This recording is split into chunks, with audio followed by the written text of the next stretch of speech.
నమస్కారం. QK news వార్తలకు స్వాగతం. ముందుగా వార్తల్లోని ముఖ్యాంశాలు. భోగాపురం ఎయిర్పోర్ట్ ఘనత 100% కూటమిదేనన్న పీవీఎన్ మాధవ్. వైసీపీ హయాంలో రాష్ట్రంలో అరాచకం సృష్టించారని విమర్శ. కుప్పం వరకు హంద్రినీవా నీళ్లు అందిస్తామని హామీ. ఉత్తరాంధ్ర సుజల స్రవంతి పనులు వేగవంతం చేస్తామని వెల్లడి.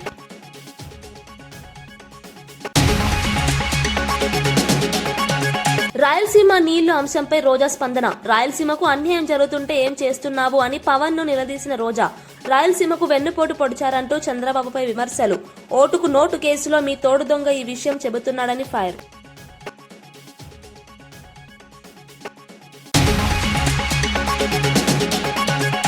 ఈవీ బ్యాటరీ సామర్థ్యం పెంపుపై ప్రభుత్వ చర్యలు. ఈవీ ఛార్జింగ్ స్టేషన్లు పెంచుతున్నామన్న మంత్రి పొన్నం. ఈవీ రాయితీలతో 900 కోట్ల పన్ను నష్టమని వెల్లడి. దీర్ఘకాల ప్రయోజనాల కోసమే ఈవీ పాలసీ కొనసాగింపు అని వెల్లడి.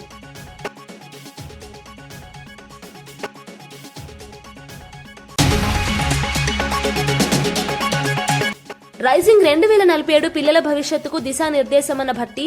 తెలంగాణ $200 బిలియన్ ఆర్థిక వ్యవస్థగా ఎదుగుదల. విద్య, ఉపాధిపై దీర్ఘకాలిక ప్రణాళికల అమలు. 2047 నాటికి సమగ్ర అభివృద్ధే ప్రభుత్వ లక్ష్యమని స్పష్టం. రైజింగ్ 2047 ప్రణాళిక మన పిల్లల భవిష్యత్తును నిర్దేశించేదిగా ఉంటుందని డిప్యూటీ సీఎం భట్టి విక్రమార్క అన్నారు. శాసనసభలో మాట్లాడిన ఆయన తెలంగాణ ప్రస్తుతం $200 బిలియన్ ఆర్థిక వ్యవస్థ దశకు చేరుకుందని తెలిపారు. విద్య, నైపుణ్యాభివృద్ధి, ఉపాధి రంగాల్లో దీర్ఘకాలిక లక్ష్యాలతో ప్రభుత్వం ముందుకు వెళ్తుందన్నారు.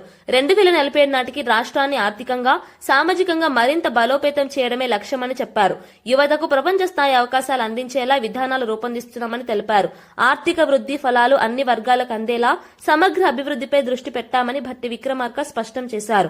ఈ ప్రణాళిక రాష్ట్ర భవిష్యత్తుకు దిశానిర్దేశం చేస్తుందని ఆయన పేర్కొన్నారు. అంతర్గత నియామక ప్రక్రియలో ఉన్నది 2026 మార్చి నెలలో చేపట్టడం అవుతాం.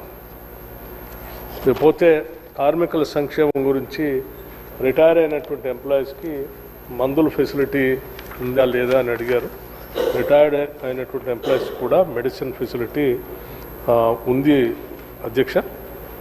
వాళ్ళకి సిపిఆర్ఎంఎస్ స్కీమ్ కూడా అవైలబిలిటీ ఉంది.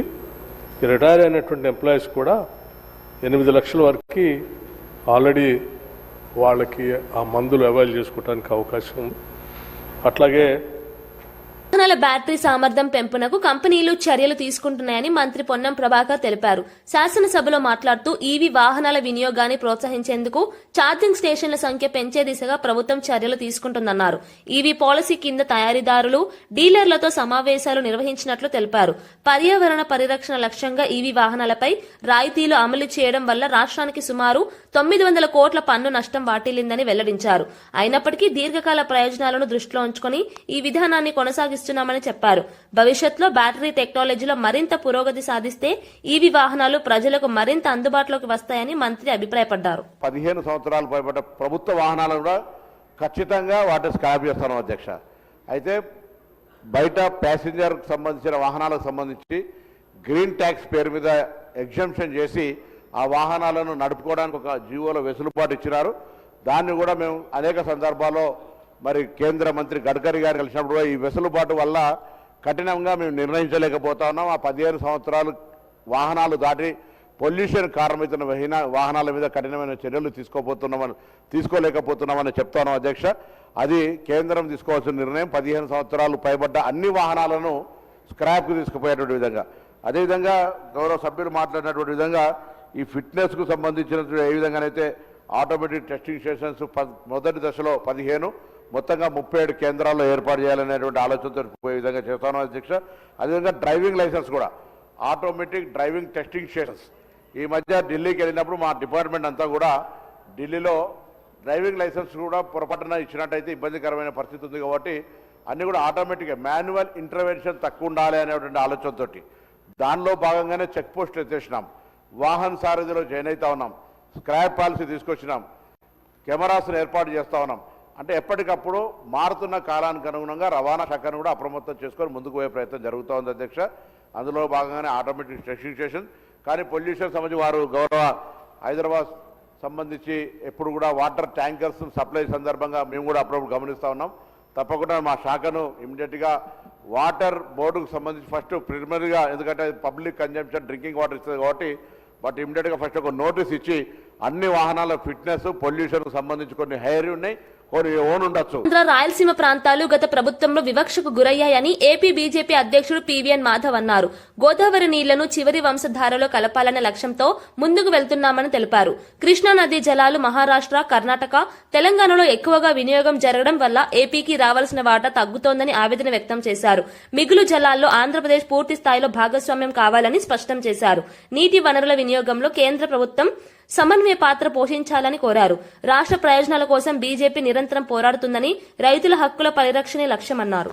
రాయలసీమలో కూడా 2 కారిడార్లు ఉన్నాయి, అలాగే డిఫెన్స్ క్లస్టర్స్, ఎలక్ట్రానిక్ క్లస్టర్స్, అలాగే అనేక రకాలుగా మనకి అనేక రకాల పరిశ్రమలు రాబోతున్నాయి. కనుక ఈ నేపథ్యంలో అక్కడ కూడా నీరు రావాలి, ఇండస్ట్రియల్ వాటర్ రావాలి, అలాగే సాగునీరు కూడా పెద్ద ఎత్తున రావాలి. కనుక వాటి కోసం సంబంధించిన కుడి కాలువతో పాటు ఏవైతే చాలా లాంగ్ పెండింగ్ ప్రాజెక్ట్స్ ఉన్నాయో వాటి క్లియరెన్స్లు కూడా తీసుకురావడానికి మేము ముందుకెళ్తున్నాం. ఆ విధంగా కృష్ణా నది నీళ్ళు ఏవైతే ఉన్నాయో పైనే అటు మహారాష్ట్ర కానీ, అటు కర్ణాటక కానీ, అటు తెలంగాణలో కానీ ఎక్కువ వినియోగం జరగడం కారణంగానే మనకి రావాల్సిన వాటా సరిగ్గా రావటం లేదు.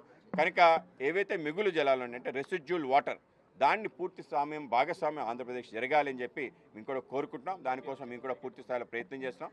అయితే దాన్ని సరిగ్గా ప్రజెంట్ చేయాలి. రాష్ట్ర ప్రభుత్వం ఇవాళ తెలంగాణ చాలా ప్రొయాక్టివ్గా వాటికి సంబంధించిన అంశాలు మాట్లాడుతున్నాం. ఆంధ్రప్రదేశ్ కూడా ఆ విధంగా నిపుణులు ఉన్నారు, మన దగ్గర అద్భుతమైన వ్యక్తులు ఉన్నారు. కేఎల్ రావు గారి నుంచి ఇప్పటి నుంచి ఇరిగేషన్లో అతి గొప్ప ఇంజనీర్స్ ఉన్నారు. కనుక వాళ్ళందరి యొక్క వాళ్ళ సహకారం, అలాగే రిటైర్డ్ ఇంజనీర్స్ ఉన్నారు, వాళ్ళ యొక్క సహకారం తీసుకొని రాష్ట్రంలో తప్పనిసరిగా మనకు సంబంధించిన అన్ని రకాల వాటాలు తీసుకురావటం, ఏవైతే పెండింగ్ ప్రాజెక్ట్స్ ఉన్నాయో వాటి కూడా పూర్తి చేసుకోవడం, వేటికైతే క్లియరెన్స్ లేదో ఆ క్లియరెన్స్ కూడా పొందే విధంగా ప్రయత్నం జరగాలి. దాంట్లో మీ పూర్తి సహకారాన్ని అందిస్తాం. పారిశ్రామిక రసాయనాల కారణంగా భూగర్భ జలాల్లో ప్రమాదకర కారకాలు పెరుగుతున్నాయని మంత్రి శ్రీధర్ బాబు హెచ్చరించారు. ఇప్పటికైనా మేల్కొకపోతే హైదరాబాద్ కూడా ఢిల్లీలా మారే ప్రమాదం ఉందన్నారు. పర్యావరణ పరిరక్షణపై నిర్లక్ష్యం కొనసాగితే ప్రతి ఇంటికో ఆసుపత్రి అవసరమయ్యే పరిస్థితి వస్తుందని ఆందోళన వ్యక్తం చేశారు. పరిశ్రమల వ్యర్థాల శుద్దిపై కఠిన చర్యలు తీసుకోవాలని, కాలుష్య నియంత్రణ నిబంధనలను ఖచ్చితంగా అమలు చేయాలని సూచించారు. అభివృద్ది పేరుతో భవిష్యత్ తరాల ఆరోగ్యాన్ని తాకట్టు పెట్టకూడదని చెప్పారు. స్థిరమైన అభివృద్ది, పర్యావరణ సమతుల్యతతోనే నగరాల భవిష్యత్ సురక్షితంగా ఉంటుందని మంత్రి స్పష్టం చేశారు. కట్ చేయడం లేదు సార్. ఇక్కడ నేను మిమ్మల్ని కోరుతున్నాను as a legislative affairs minister, I'm putting an appeal through honourable state towards you sir. Here LA minister మాట్లాడినప్పుడు మీరు ఆ విధంగా స్పీకర్ సార్ మీరు కూర్చోండి, మాట్లాడినాక మీకు ఇస్తాను, కూర్చోండి సార్. ఈరోజు నేను మహేశ్వర్ రెడ్డి గారిని ఏం కోరుతున్నాను అంటే, హీ మేడ్ హిస్ పాయింట్ అధ్యక్ష. What ever you know MIM floor leader Saab has made a point, Maheshwar Reddy Sahab also has made a point. We will keep that into our discussion and will come back. Government will come back with a proper reply. Please have patience, sir. Basically, sir, నేను ఈరోజు second amendment బిల్కి సంబంధించి ఇంతకుముందే వారు చెప్పారు.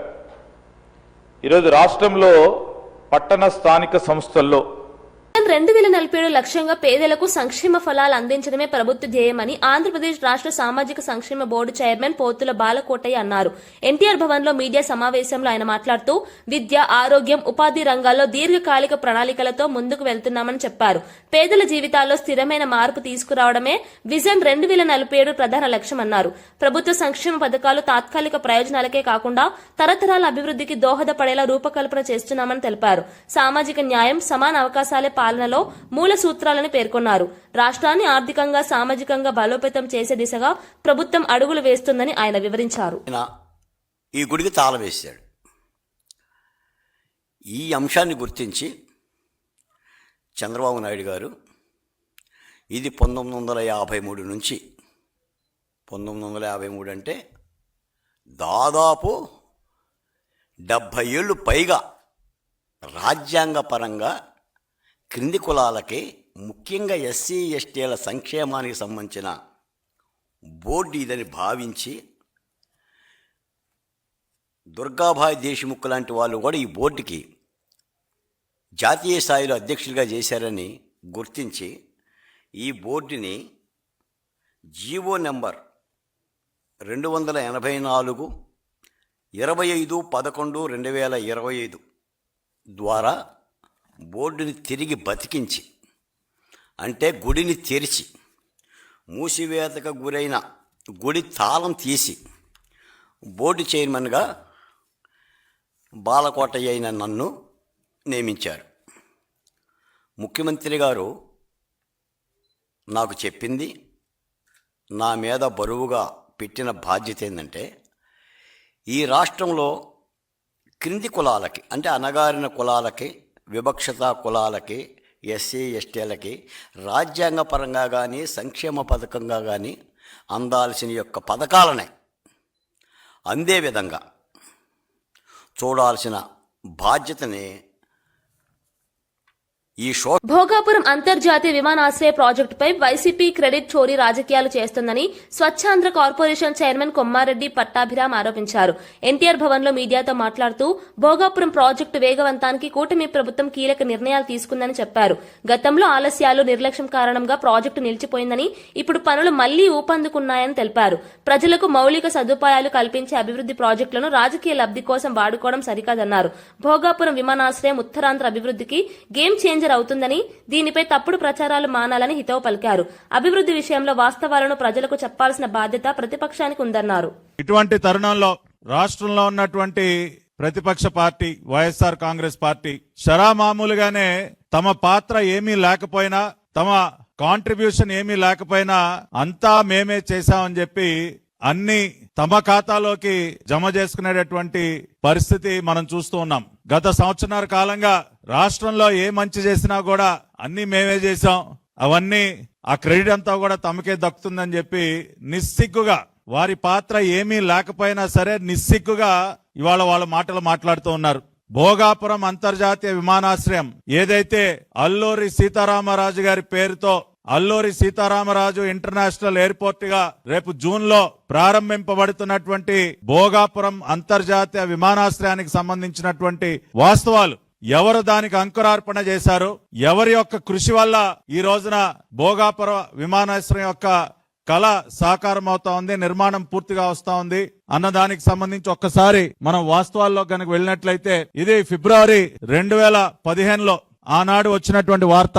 ఏదైతే మరి బెంగళూరులో జరుగుతున్నటువంటి ఎయిర్ షో, ఇంటర్నేషనల్ ఎయిర్ షోలో నారా చంద్రబాబు నాయుడు గారు పాల్గొన్నటువంటి దృశ్యం, ఆ రోజున కేంద్ర పౌర విమానయాన శాఖ మంత్రిగా ఉన్నటువంటి అశోక్ గజపతిరాజు గారు, అదేవిధంగా చంద్రబాబు నాయుడు గారు, ఆనాటి కేంద్ర సహాయ మంత్రి సుజనా చౌదరి గారు, వీరందరూ కూడా ఇంటర్నేషనల్ ఎయిర్ షో బెంగళూరులో పాల్గొన్న సందర్భంలో వారు ఆ రోజున ప్రకటించారు, భోగాపురంలో ఒక అంతర్జాతీయ విమానాశ్రయ నిర్మాణానికి మేము పూనుకుంటున్నామని చెప్పి ప్రకటిస్తూ వారు మాట్లాడినటువంటి వివరాలు కూడా ఈ వార్తలో మనం చూడొచ్చు. భోగాపురం వద్ద హైదరాబాద్ కి మించిన విమానాశ్రయాన్ని నిర్మించనున్నాం అని చంద్రబాబు నాయుడు గారు ప్రకటిస్తూ వైమానిక పరిశ్రమలకు ఎర్రతివాచి పరుస్తూ ఆ రోజున బెంగళూరులో వారు మాట్లాడినటువంటి మాటలు. ఫిబ్రవరి 20, 2015 నారా చంద్రబాబు నాయుడు గారు ఇంటర్నేషనల్ ఎయిర్ షో బెంగళూరులో వారు ప్రకటించినటువంటి విషయాన్ని, ఆ రోజు వచ్చినటువంటి వార్తను కూడా ఇక్కడ మీకు చూపిస్తూ ఉన్నాం. అంటే ఈ యొక్క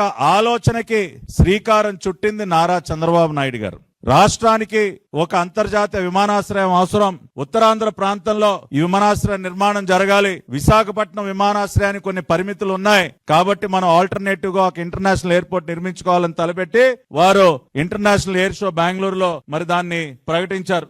అసెంబ్లీలో వీబీజీ రామ్ కు వ్యతిరేకంగా తీసుకున్న తీర్మానాన్ని వెంటనే వెనక్కు తీసుకోవాలని బీజేపీ రాష్ట్ర అధ్యక్షుడు రామచంద్రరావు డిమాండ్ చేశారు. కాంగ్రెస్ ప్రభుత్వం పేద ప్రజలకు వ్యతిరేకంగా వ్యవహరిస్తోందని తీవ్ర ఆరోపణలు చేశారు. అవినీతి చేసే అవకాశం లేకపోవడమే కారణంగా వీబీజీ రామ్ ను లక్ష్యంగా చేసుకున్నారని విమర్శించారు. గోబెల్స్ ప్రచారానికి కాంగ్రెస్ తల్లి లాంటిదని ఘాటు వ్యాఖ్యలు చేశారు. కాంగ్రెస్ పాలనలో పారదర్శకత లేని పథకాలే కొనసాగుతున్నాయని, కేంద్ర ప్రభుత్వ సంక్షేమ పథకాలను కూడా సక్రమంగా అమలు చేయడం లేదని ఆక్షేపించారు. మహాత్మా గాంధీ, ఇందిరాగాంధీ, రాజీవ్ గాంధీ పేర్లే కాకుండా ఇతర పేర్లు పెట్టకూడదా అని ప్రశ్నించారు. ఈ తీర్మానం ప్రజాస్వామ్య స్ఫూర్తికి విరుద్ధమని, వెంటనే రద్దు చేయాలని బీజేపీ డిమాండ్ చేస్తోంది. పెట్టిన వాళ్ళు ఈరోజు మాట్లాడుతున్నారు మహాత్మా గాంధీ గారి పేరు మీద. స్కీమ్ మీరు ఇంప్లిమెంట్ చేయకపోతే తెలంగాణ రైతులు నష్టపోతారు. కనీసం ఈ యొక్క పథకమైన గ్రామీణ ప్రాంతంలో 125 రోజులు వారికి గ్రామీణ ప్రాంతంలో వారికి ఉపాధి పథకం ఏది ఉందో దీన్ని అమలు పరిచేయడానికి చేసే ప్రయత్నం చేయండి. వ్యక్తులకు, మీ ఎమ్మెల్యేలకు, మీ సంబంధించిన నాయకులకు ఎక్కడ కూడా దీంట్లో అవినీతి చేసే స్కోప్ దొరకదు. అందుకే మీరు దీన్ని వ్యతిరేకిస్తున్నారు. దయచేసి నేను రేవంత్ రెడ్డి గారు చెప్తా ఉన్నాను, మీరు ఆ తీర్మానాన్ని మళ్ళీ వాపసు చేయండి.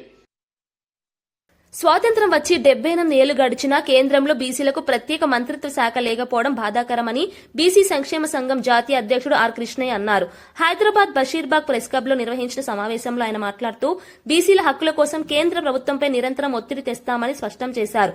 విద్యుత్ శాఖలో ఖాళీగా ఉన్న పోస్టులను తక్షణమే భర్తీ చేయాలని డిమాండ్ చేశారు.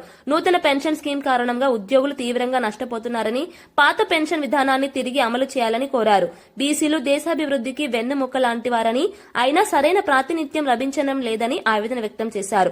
ఈ అంశంపై దేశవ్యాప్తంగా ఉద్యమాలు చేపడతామని హెచ్చరించారు. ఈ మున్సిపాలిటీలో ఖచ్చితంగా 42% అమలు చేయాలని, లేని పక్షంలో కాంగ్రెస్ కు తీరని నష్టం జరుగుతుంది, ఈ బీసీలకు ద్రోహం చేసిన పార్టీగా మిగిలిపోతుందని చెప్పి హెచ్చరిస్తున్నారు. మంత్రి పదవులను భరించారు, 1000 కోట్లు లూటీ చేస్తున్నారు, బీసీలకు ద్రోహం చేస్తున్నారని చెప్పి మేము విమర్శిస్తున్నాం. గత ప్రభుత్వ హయాంలో అశాస్త్రీయంగా జరిగిన మండలాలు, రెవెన్యూ డివిజన్లు, జిల్లాల విభజనను సరిదిద్దుతామని మంత్రి పొంగులేటి శ్రీనివాసరెడ్డి హామీ ఇచ్చారు. శాసనసభలో ప్రశ్నోత్తరాల సమయంలో ఆయన మాట్లాడుతూ ఒకే నియోజకవర్గంలోని మండలాలు వేర్వేరు జిల్లాల్లో ఉండే పరిస్థితి ఏర్పడిందని చెప్పారు. రాజకీయ లబ్ధి కోసం ఇష్టానుసారంగా విభజనలు చేశారని ఆరోపించారు. లోపాలను సరిదిద్దేందుకు ప్రత్యేక నివేదిక తయారు చేసి శాసనసభలో చర్చించి పునర్వ్యవస్థీకరణ చేపడతామని తెలిపారు. ముఖ్యమంత్రి రేవంత్ రెడ్డి నాయకత్వంలో సమగ్ర నిర్ణయం తీసుకుంటామని స్పష్టం చేశారు. ఈ ప్రకటనతో జిల్లాల పునర్వ్యవస్థీకరణపై చర్చలు మొదలయ్యాయి. మండలాలు చేసే విషయంలో కానీ, కొత్త జిల్లాలు చేసే విషయంలో కానీ సైంటిఫిక్ గా చేయని కారణంగా ఏదో మొక్కుబడిగా వారికి మ్యాజిక్ ఫిగర్ రావాలనో, వారికి కలిసొచ్చే అంకె ప్రకారంగానే జిల్లాలు చేయాలనో, వారికి పొగిడే వారికి ఒక మండలమో, పొగిడిన వారికి ఒక జిల్లానో విడదీయాలనో రకరకాల ఆలోచనలతో ఆనాటి ప్రభుత్వం చేసిన మాట కొన్ని నిజం అధ్యక్ష. దీన్ని తప్పకుండా గౌరవ ముఖ్యమంత్రి గారితో, కేబినెట్ తో చర్చించిన తర్వాత ఇదే సభలో దీన్ని చర్చించి రాష్ట్ర వ్యాప్తంగా అన్సైంటిఫిక్ గా ఏవైతే జరిగాయో వాటిని సైంటిఫిక్ గా చేయాల్సిన అవసరం ఉందని వ్యక్తిగతంగా నేను కూడా భావిస్తూ, తప్పకుండా ప్రభుత్వం ఇటువంటి విషయాలను పరిశీలించు. కొత్త మండలాలు నిజంగా అవసరం ఉన్న దగ్గర ఆనాడు ఇవ్వలేదు, కొత్త డివిజన్లు నిజంగా అవసరం ఉన్న దగ్గర కూడా ఇవ్వలేదు అధ్యక్ష. కొన్ని జిల్లాలు చూస్తే 2-3 మండలాలు ఒక జిల్లా కింద ప్రకటించారు. కొన్ని జిల్లాలు ఈనాటికి చాలా విశాలంగా 17-18 మండలాలతో కొన్ని జిల్లాలు ఇబ్బంది ఉన్నాయి. డెఫినెట్ గా వీటన్నిటి మీద కూడా ప్రభుత్వం పరిశీలించి ఒక నివేదికను తెప్పించుకొని ఈ శాసనసభలో చర్చించి నిర్ణయం తీసుకుంటడం జరుగుద్దని వేదిక ద్వారా తెలియజేస్తున్నాను. గోదావరి జిల్లా అనపర్తి రైల్వే స్టేషన్ లో జన్మభూమి సూపర్ ఫాస్ట్ ఎక్స్ప్రెస్ హాల్టింగ్ ను ఎంపీ దగ్గుబాటి పురంధేశ్వరి మరియు ఎమ్మెల్యే నల్లమిల్లి రామకృష్ణారెడ్డి ప్రారంభించారు. ఈ సందర్భంగా పురంధేశ్వరి మాట్లాడుతూ సంక్రాంతి పండుగను అనపర్తిలో 10 రోజుల ముందే జరుపుకుంటున్న భావన కలుగుతుందన్నారు. ఈ హాల్టింగ్ తో ప్రయాణికులకు ఎంతో సౌకర్యం కలుగుతుందని తెలిపారు. స్థానిక అభివృద్ధిలో రైల్వే సదుపాయాలు కీలకమని, అనపర్తి ప్రాంతానికి ఇది చారిత్రక ఘట్టమన్నారు. ప్రజల దీర్ఘకాలిక డిమాండ్ నెరవేరిందని స్థానికులు హర్షం వ్యక్తం చేశారు. ఒక రకంగా చెప్పాలంటే సంక్రాంతి పండుగ ఇవాళ అప్పుడే అనపర్తిలో మనం నిర్వహించుకుంటున్నాం అనేటువంటి భావన ఖచ్చితంగా కలుగుతుంది. ఎందుకంటే ఈ ప్రాంత ప్రజల యొక్క చిరకాల వాంఛ, అనేక సంవత్సరాలుగా ఏదైతే జన్మభూమి హాల్ట్ ఇక్కడ ప్రజలు ఆకాంక్షిస్తూ వచ్చారో ఇవాళ దాన్ని మనం సార్థకం చేసుకున్నటువంటి రోజు ఇవాళ. 2024 ఎన్నికల సందర్భంలో ప్రజల వద్దకు మేము వెళ్ళినప్పుడు మమ్మల్ని అడిగినటువంటి మొట్టమొదటి అభ్యర్థన ఏమిటంటే ఇక్కడ జన్మభూమి హాల్ట్ చేయించాలి అని. నేను ఈ రోజు హృదయపూర్వకంగా అశ్విని వైష్ణవ్ గారికి, ప్రధాని నరేంద్ర మోడీ గారికి కూడా నా ధన్యవాదాలు తెలియజేస్తున్నాను. ఎందుకంటే వెంటనే ఈ విషయం ఎప్పుడైతే అశ్విని వైష్ణవ్ గారి దృష్టికి స్థానిక శాసనసభ సభ్యులు నల్లమిల్లి రామకృష్ణారెడ్డి గారి సహకారంతో తీసుకుని వెళ్లామో వారు దానికి సానుకూలంగా స్పందించి అక్కడ ఉన్నటువంటి రైల్వే అధికారులతో కూడా చర్చించి ఏ విధంగా ఇక్కడ ఈ స్టాప్ మనం సాధించవచ్చో వారు తన వంతు సహకారాన్ని మాకు సంపూర్ణంగా అందించారు. కనుక వారికి హృదయపూర్వకంగా నా ధన్యవాదాలు తెలియజేస్తున్నాను. అదే విధంగా మేము చెప్పినట్లుగా ఈ ప్రాంత అభివృద్ధికి ఎప్పటికప్పుడు స్థానిక శాసనసభ సభ్యుల యొక్క సహకారంతో విషయాలు మా దృష్టికి తీసుకొస్తున్నటువంటి సందర్భంలో వాటిని పరిష్కరించుకుంటూ ముందుకు వెళ్తున్నటువంటి నేపథ్యంలో ప్రజల యొక్క ఆశీర్వాదం ఎప్పుడు కూడా మాతోటి ఉంటుందని చెప్పి నేను విశ్వసిస్తున్నాను. నమస్కారం. గౌరవ పార్లమెంట్ సభ్యులు పురంధరేశ్వరి గారు చెప్పినట్టుగా అనపర్తికి సంక్రాంతి 10 రోజులు ముందుగా వచ్చింది. అదేవిధంగా అనపర్తిలో వీరులమ్మ జాతర 10 రోజులు ముందుగానే ఈ గ్రామంలోకి రావడం జరిగింది. ఇవాళ ఆనంద ఉత్సాహాల మధ్యన గౌరవ పార్లమెంట్ సభ్యుల చేతుల మీదుగా జన్మభూమి హాల్ట్ ఇక్కడ ప్రారంభించుకోవడం జరిగింది. ఈ కార్యక్రమానికి కర్త కర్మ క్రియ అంతా గౌరవ పార్లమెంట్ సభ్యులు పురంధరేశ్వరి గారు, వారు ఎస్వి వైష్ణవ్ గారితో మాట్లాడడం, ప్రధానమంత్రి గారితో మాట్లాడడం, ఇవన్నీ వారు నిర్వహించి ఏదైతే ఇచ్చిన మాట ప్రకారంగా ఇవాళ జన్మభూమి హాల్ట్ అనపర్తి ప్రాంత ప్రజానీకానికి కానుగ్గా, సంక్రాంతి కానుగ్గా మేడం ఇచ్చారు. వారికి హృదయపూర్వకంగా కృతజ్ఞతలు తెలియజేసుకుంటూ ఈ ప్రాంత అభివృద్ధి కోసం గౌరవ పార్లమెంట్ సభ్యులతో కలిసి అన్ని విధాలుగా ఈ ప్రాంతాన్ని అభివృద్ధి చేయడమే ధ్యేయంగా ముందుకెళ్తాం. అభివృద్ధి సంక్షేమాన్ని మేళవించి సుపరిపాలన అందించడమే ఇవాళ కూటమి యొక్క లక్ష్యం. ప్రధాని నరేంద్ర మోడీ గారు, ముఖ్యమంత్రి చంద్రబాబు నాయుడు గారు, ఉప ముఖ్యమంత్రి పవన్ కళ్యాణ్ గారి నేతృత్వంలో సుపరిపాలన అందించే దిశగా మేమందరం కృషి చేస్తామని మరొక మారు ఈ జన్మభూమి హాల్ తీసుకొచ్చినందుకు గౌరవ పార్లమెంట్ సభ్యులు పురంధరేశ్వరి గారికి హృదయపూర్వకంగా కృతజ్ఞతలు అనపర్తి నియోజకవర్గం తరఫున తెలియజేసుకుంటూ సెలవు. పాలమూరు రంగారెడ్డి ఎత్తిపోతల పథకానికి స్వల్ప నీటి లభ్యత ఉన్న జూరాల కాకుండా నీటి లభ్యత ఉన్న శ్రీశైలం బ్యాక్ వాటర్ ను సోర్స్ గా మార్చింది నాటి బీఆర్ఎస్ ప్రభుత్వమేనని మాజీ మంత్రి వి శ్రీనివాస్ గౌడ్ స్పష్టం చేశారు. ఈ పథకంలో ఇంకా మిగిలిపోయిన 10% పనులను వెంటనే పూర్తి చేసి రైతులకు న్యాయం చేయాలని ప్రభుత్వాన్ని డిమాండ్ చేశారు. కేవలం 45 టీఎంసీలకే ఒప్పుకుంటే ఇప్పటికే నిర్మించిన ప్రాజెక్టులు ఎండిపోయే ప్రమాదం ఉందని హెచ్చరించారు. పాలమూరు ప్రాంత రైతులకు సాగునీరు అందకపోతే ఉద్యమాలకు దిగుతామని తెలిపారు. నీటి వనరులపై రాజకీయాలు కాకుండా 90 టీఎంసీలు నీళ్ళు వచ్చేటట్టు చేయాల్సిన అవసరం ఉంది. ఆంధ్రకి ఏం కొదవలేదు. వరదలన్నీ అక్కడే పోతాయి. వరదల నీళ్ళన్నీ ఇష్టం వచ్చినట్టు వాడుకోవడానికి అవకాశం ఉంటది. మనకి అవకాశం ఉండదు. 40 టీఎంసీలు ఒప్పుకుంటే మళ్ళీ ఆ ప్రాజెక్టులు కట్టిన ప్రాజెక్టులన్నీ కూడా ఎండిపోయి ఉంటాయి కనుక దయచేసి ఆ పనులకు పూనుకోవద్దని చెప్పి పార్టీలకు అతీతంగా కాంగ్రెస్ లో ఉన్నటువంటి కార్యకర్తలారా, మీరు కూడా రైతు బిడ్డలే, రైతులే, మనం బతుకుతేనే రైతు కిందనే మనం బతికి వెళ్ళాం. దయచేసి మీరు ఉంటే ఇంట్లో ఇంకా లాస్ట్ 2.5 ఏళ్ళు ఉంటారు. మళ్ళా భవిష్యత్తులో దేవుడు ఏ అవకాశం ఇస్తే తెలియదు.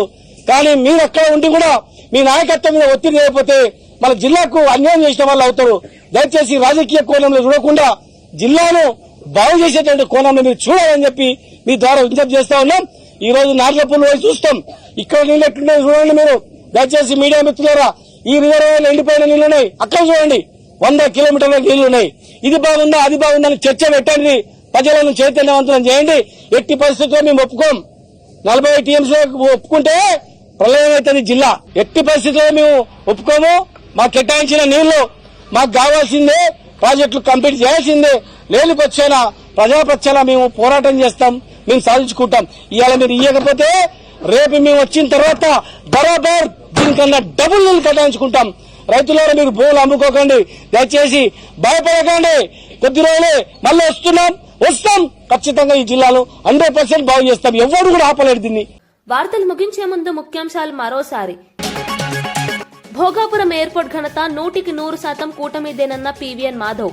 వైసీపీ హయాంలో రాష్ట్రంలో అరాచకం సృష్టించారని విమర్శ. కుప్పం వరకు హంద్రినీవా నీళ్లు అందిస్తామని హామీ. ఉత్తరాంధ్ర సుజల స్రవంతి పనులు వేగవంతం చేస్తామని వెల్లడి.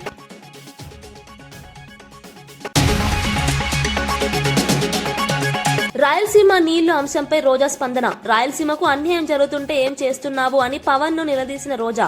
రాయలసీమకు వెన్నుపోటు పొడిచారంటూ చంద్రబాబుపై విమర్శలు. ఓటుకు నోటు కేసులో మీ తోడు దొంగ ఈ విషయం చెబుతున్నాడని ఫైర్.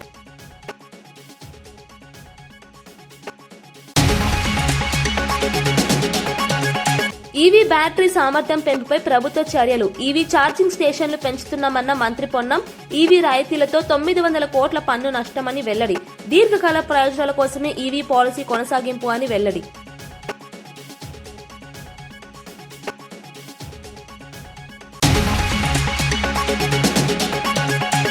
రైజింగ్ 2047 పిల్లల భవిష్యత్తుకు దిశానిర్దేశమన్న భట్టి. తెలంగాణ $200 బిలియన్ ఆర్థిక వ్యవస్థగా ఎదుగుదల.